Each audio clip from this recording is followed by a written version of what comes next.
आप लोग, आपका स्वागत है एक बार फिर से English mentor GR sir channel पर।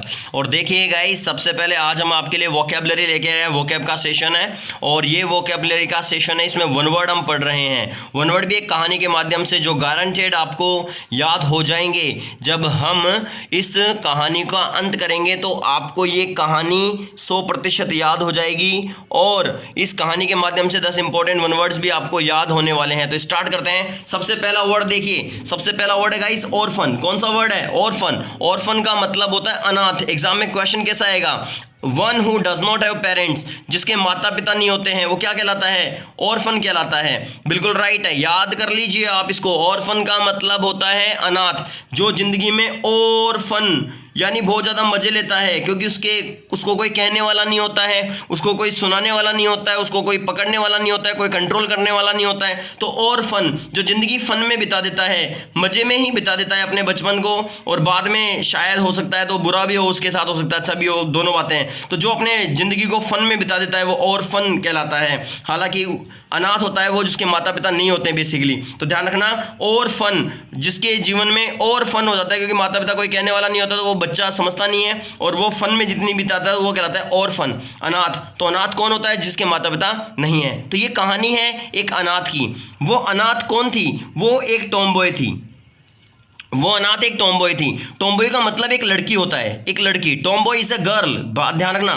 Tomboy is not a boy, it's a girl, ठीक है ना। तो टॉमबॉय एक गर्ल है, having the attitude of boys, जिसके अंदर लड़कों का एटीट्यूड होता है, और स्पेशली गेम्स में जो रिस्की गेम्स खेलती है, जो लड़कों की तरह रिस्की गेम्स खेलती है। जैसे कि आपने कई मूवीज़ में देखा होगा, गर्ल्स होती हैं वो खतरनाक गेम्स खेलती हैं जिसमें इंजरी की ज़्यादा संभावना होती है, फिर भी गर्ल्स डरती नहीं हैं। तो वो जो लड़कों जैसी लड़की, हम कहें लड़कों जैसी लड़की, वो कहलाती है टॉम बॉय। लड़कों जैसी लड़की क्या कहलाती है? टॉम बॉय कहलाती है। तो गाइज आपको कहानी समझ में आ रही होगी। एक ऑर्फन थी, अनाथ थी, पेरेंट्स नहीं थे, और वो टॉमबॉय थी, वो लड़कों जैसी लड़की थी, ठीक है ना। गेम्स बहुत ज़्यादा डेंजरस गेम्स खेलती थी बॉयज़ की तरह। आई होप दोनों क्लियर हो गए होंगे। तो एक अनाथ लड़की टॉमबॉय, ऑर्फन टॉमबॉय थी, अनाथ टॉमबॉय थी, ऑर्फन टॉमबॉय थी। आगे बढ़ते हैं। अब देखिए साहब, तीसरा हमारा जो वन वर्ड है वो है कि जो ऑर्फन टॉमबॉय थी, अनाथ टॉमबॉय थी, लड़कों जैसी लड़की थी, तो वो लड़की बिगड़ गई। आपको पता है जब मम्मी पापा नहीं होंगे तो बिल्कुल बिगड़ जाते हैं ना। वो गाना भी है ना, मादला डला बिगड़ गया। तो यहाँ पर बात सिंपल है। तो जो वो लड़की थी ना, लड़कों जैसी लड़की, वो है ना बिगड़ गई। बिगड़ गई का मतलब हो गया ट्रुअंट, ट्रुअंट बन गई वो। ट्रुअंट का मतलब होता है जो तुरंत कक्षा से भाग जाए, तुरंत कक्षा से भाग जाए, ठीक है ना गाइस। बिल्कुल क्लियर हो रहा है आपको। यहाँ पर देखिए बात है, ट्रुअंट का मतलब है तुरंत, जो तुरंत कक्षा से भाग जाए उसको हम बोलते हैं truant. One who bunks of the classes, schools, colleges, जो कॉलेज, स्कूल और क्लास को बंक कर दे, स्काइव कर दे, बंक कर दे, स्काइव कर दे, लीव कर दे, उसको हम बोलते हैं ट्रुअंट। जो तुरंत कक्षा से भाग जाए तो उसको हम बोलते हैं ट्रुअंट। तो जो वो ऑर्फन थी, जो टॉमबॉय थी, वो तुरंत कक्षा से भाग जाती थी, ठीक है ना, क्योंकि वो बिगड़ चुकी थी, क्योंकि वो ऑर्फन अनाथ थी, क्योंकि वो टॉमबॉय लड़कों जैसी लड़की थी, लड़कों जैसी हरकतें करती थी, लड़कों जैसे डेंजरस गेम्स खेलती थी। तो वो लड़कों जैसी बिगड़ भी गई, कई लड़कों जैसी बिगड़ गई, सारे लड़कियों की जैसी नहीं, वो तुरंत कक्षा से भाग जाती थी। तो ऑर्फन टॉमबॉय थी और वो ट्रुअंट थी, कक्षा से तुरंत भाग जाती थी, बंक कर देती थी, स्काइव कर देती थी। बिल्कुल ये तीन क्लियर हो गए होंगे। तो ऑर्फन टॉमबॉय जो ट्रुअंट भी बन गई थी, वो बिगड़ती चली गई, क्योंकि उसको कंट्रोल करने वाला कोई नहीं था। ऑर्फन थी वो, और टॉमबॉय थी, लड़कों जैसी लड़की थी, हरकतें लड़कों जैसी थी, और तुरंत कक्षा से भाग जाती थी, ट्रुअंट हो जाती थी, बंक करती थी, तुरंत बंक कर देती थी क्लास को। तो वो देखिए फिर और बिगड़ते बिगड़ते, देखिए चौथे नंबर का वनवर्ड देखिए आपके जो एग्जाम में ये सारे वनवर्ड्स पूछे जा चुके हैं गाइस, कोई घबराने वाली बात नहीं है, लेकिन आपको आराम से याद हो जाएंगे। तो वो जो लड़की थी, जो टॉमबॉय थी, ऑर्फन थी, ट्रुअंट भी बन गई थी, कक्षा से तुरंत भाग जाती थी, बंक कर देती थी, तो अब वो टॉक्सिक भी बन गई थी। टॉक्सिक का मतलब है अनहेल्दी चीज़ें खाने लग गई थी, जहरीली चीज़ें खाने लग गई थी, जहरीली चीज़ें खाने लग गई थी, वो अनहेल्दी चीज़ें खाने लग गई थी, टॉक्सिक चीज़ें खाने लग गई थी। तो टॉक्सिक का मतलब होता है something which is poisonous, unhealthy. यानी कुल मिलाकर के हम कहते हैं कि वो लड़की बिगड़ चुकी थी। और टॉक्सिकेशन, इंटॉक्सिकेशन का मतलब होता है नशा। इंटॉक्सिकेशन का मतलब होता है नशा, जिसे अपन कहते हैं ना हैंगओवर। हैंग ओवर तेरी यादों का वोट एवर जो भी है। तो यहाँ पर देखिए इंटॉक्सिकेशन करने लग गई थी, वो टॉक्सिक हो गई थी, जहरीली अनहेल्दी चीजें लेने लग गई थी क्योंकि वो बिगड़ गई थी। तो जो हाँ तो देखिए वो जो थी वो लड़की जो अनाथ थी, टॉमबॉय थी, ऑर्फन थी, अनाथ थी, टॉमबॉय थी, लड़कों जैसी लड़की थी, और जो तुरंत कक्षा से बंक मार जाती थी, टुरंट कर देती थी, वो बिगड़ गई, टॉक्सिकेशन लेने लगी, नशा लेने लग गई। तो 4 वर्ड्स आपको याद हो गए होंगे कि एक ऑर्फन थी, वो टॉमबॉय थी, इनका अर्थ आपको पता होगा, वो ट्रुअंट थी, कक्षा से बंक मार जाती थी, और वो टॉक्सिक भी लेने लग गई थी, अनहेल्दी चीज़ें भी लेने लग गई थी। तो अनाथ लड़कों जैसी लड़की तुरंत कक्षा से भाग जाती थी और टॉक्सिकेशन यानी नशा भी लेने लग गई थी। तो वो लड़की कंप्लीटली बिगड़ चुकी थी, उसकी कहानी हम पढ़ रहे हैं। अनाथ लड़की है, लड़कों जैसी लड़की है, तुरंत कक्षा से भाग जाती है और वो नशीला पदार्थ लेती है। अब देखिए उसकी ज़िंदगी में, यहाँ पर देखिए नेगेटिव हो रहा है उसकी ज़िंदगी में, ऑर्फन अनाथ हो गई, नेगेटिव हुआ। वो लड़कों जैसी लड़की थी, लड़कों जैसे डेंजरस गेम खेलती थी, हालांकि ये नेगेटिविटी नहीं कह सकते हम। उसके बाद में तुरंत वो कक्षा से भाग जाती थी, ये नेगेटिव बात हो गई, और वो जहरीले और नशीले पदार्थ और अनहेल्दी चीज़ें लेने लग गई, तो ये भी एक नेगेटिव बात थी। अब देखिए हर किसी के जीवन में कोई ना कोई परिवर्तन आता है। ये ऐसी लड़की के जीवन में क्या परिवर्तन आया, जो ऑर्फन थी, टॉमबॉय थी, ट्रंट कक्षा से तुरंत बंक मारती थी और जो टॉक्सिक चीज़ें लेती थी, अनहेल्दी चीज़ें लेती थी, उसके जीवन में क्या परिवर्तन आया। हाँ देखिए अब वो जो लड़की थी ऑर्फन, टॉम बॉय, ट्रंट जो कक्षा से तुरंत भाग जाती थी और जो टॉक्सिक लेती थी, अनहेल्दी चीजें लेती थी। अब देखिए एक बार वो रास्ते से जा रही थी, अचानक उसके जीवन में परिवर्तन आने वाला था। अचानक उसे दिख गया ट्रूजाओ। क्या दिख गया उसको? ऑर्फन को, टॉम बॉय को, ट्रुअंट को, टॉक्सिक लेने वाले को क्या दिख गया? ट्रूजाओ दिख गया। ट्रूजाओ का मतलब होता है दुल्हन की ड्रेस, दुल्हन की ड्रेस। जो लड़कों के जैसे रहती थी वो लड़की, जो नशा करती थी, जो कक्षा से बंक मारती थी, उसको अचानक दुल्हन की ड्रेस मिल गई, दुल्हन की पोशाक मिल गई, दुल्हन की ड्रेस मिल गई, और उसको देखते ही उसके अंदर कुछ इमोशंस जागे। मनमा इमोशन जागे रे, मनमा इमोशन जागे। तो उस लड़की के मन में कुछ इमोशंस जागे उस ट्रूजो को देख करके, उस दुल्हन की ड्रेस को देख करके उसके मन में कुछ इमोशंस जागे। अब देखिए मैंने कहा था ना कहीं ना कहीं परिवर्तन आएगा उस ऑर्फन की जिंदगी में, उस टॉम बॉय लड़कों जैसी लड़की की जिंदगी में, उस ट्रुअंट कक्षा से तुरंत भागने वाले की जिंदगी में, उस टॉक्सिक अनहेल्दी चीजें लेने वाले की जिंदगी में बिल्कुल परिवर्तन आया। क्या देखकर? ट्रूजो देखकर, दुल्हन की ड्रेस देखकर, वधू की ड्रेस देखकर, ब्राइडल ड्रेस देखकर के परिवर्तन आया। और उसने अपने मन में जो इमोशन जगाया वो किसका जगाया? देखिए छठे वन वर्ड पे फोकस करिए। कहाँ, किस चीज पर उसने अपना मतलब इमोशन जगाया? मैट्रिमोनी स्टेज पर, उसकी state of being married.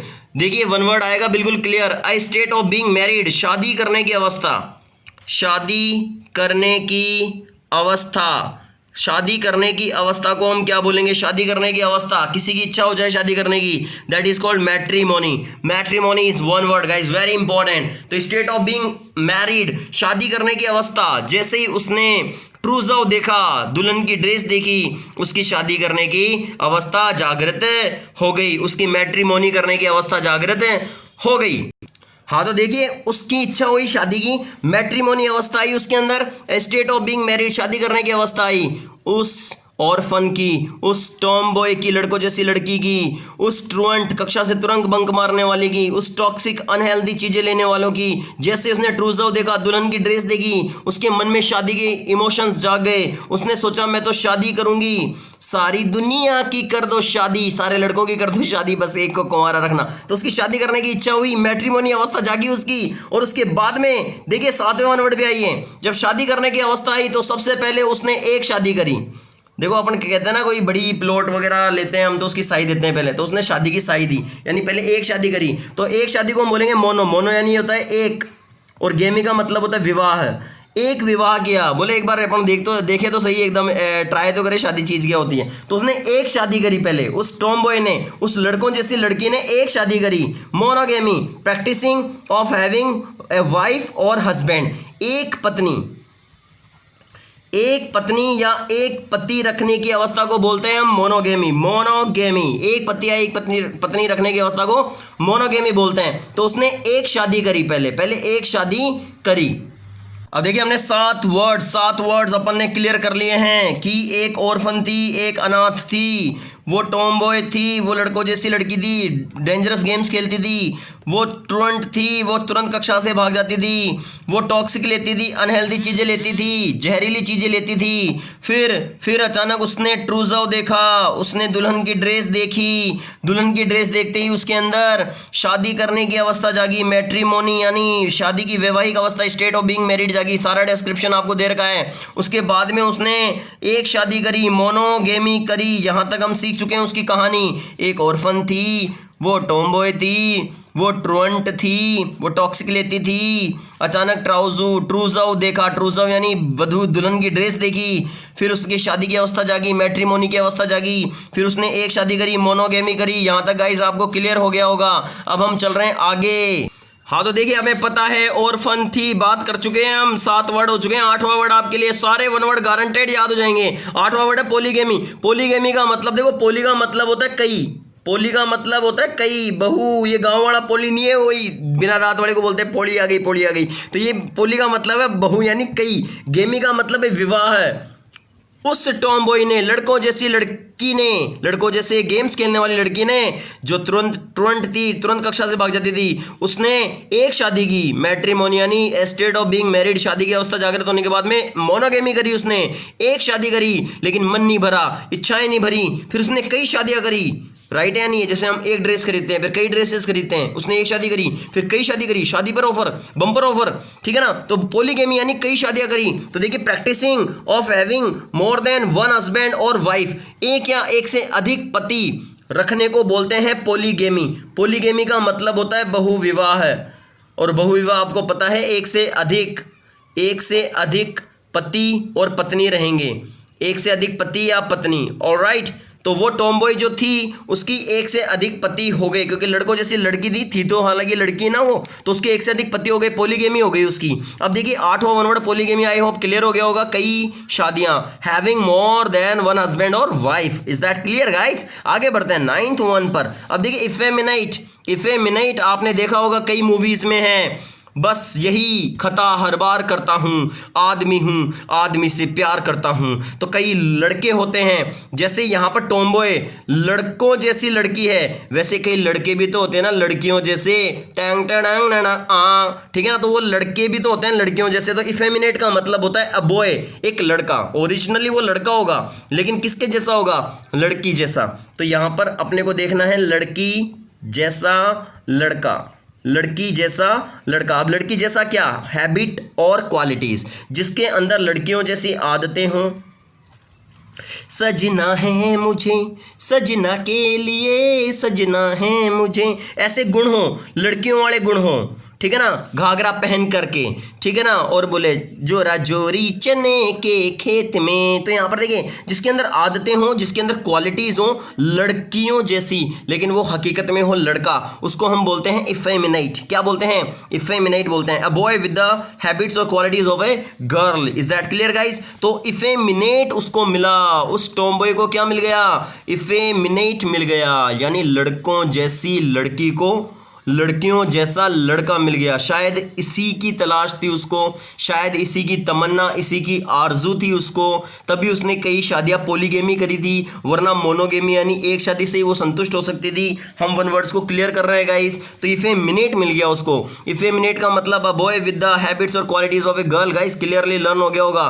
Tom boy को मिल गया इफेमिनेट। एग्जाम में अगर टॉम बॉय का ऑपोजिट जेंडर ऑलमोस्ट पूछा जाए तो वो इफेमिनाइट होता है। तो we will say these are the opposite gender guys, these are opposite gender, absolutely alright. ये लड़कों जैसी लड़की है, ये लड़कियों जैसा लड़का है। ऑलराइट, दोनों में कुछ ना कुछ टंग टंग है। ऑलराइट, अब देखिए यहाँ पर 10वें नंबर का अपना वन वर्ड देखिए। इस जो कहानी है, इस कहानी का अंत हो रहा है 10वें वन वर्ड से। तो जब टॉमबॉय ने इफेमिनेट से शादी कर ली, जब टॉमबॉय ने इफेमिनेट से शादी कर ली, उन दोनों की आरजुएं पूरी हो गई, तो ये एपिक खत्म हो गई, ये महाकाव्य खत्म हो गया।